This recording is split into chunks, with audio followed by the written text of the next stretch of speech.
पहले बतंग बड़ी मोर की लगावाना हर माई रे जमाई तोरा बेचेला फुलावाना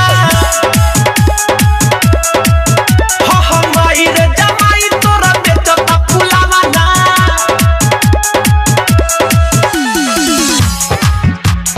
माई रे जमाई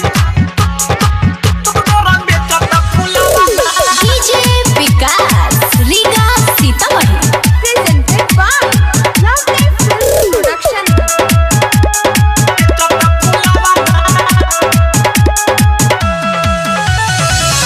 जो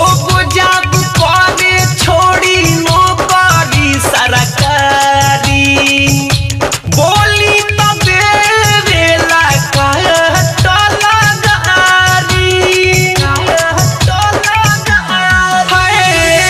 जो जब करे छोड़ी नौकरी सरकारी बोली तो देवेला बुझेला हमारा नामा नामा के भावना हर माई रे जमाई तोरा बेचता फुलावाना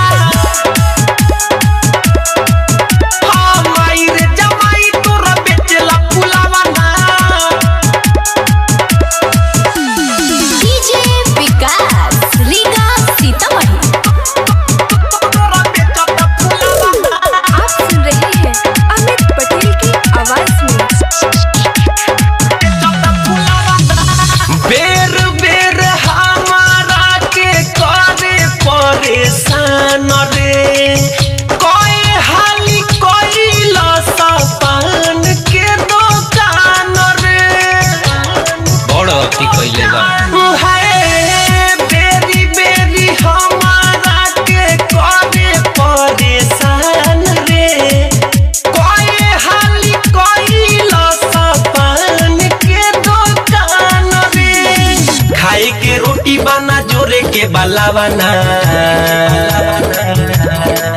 हर माई रे जमाई तोरा बेचेला फुलावाना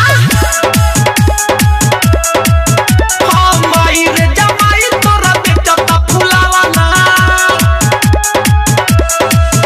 हाय रोजो निकला जाला झोरा झुरी लाद के सुन रे खेला माई अपना दामाद के पहले बतंग बड़ी मोर की लगावाना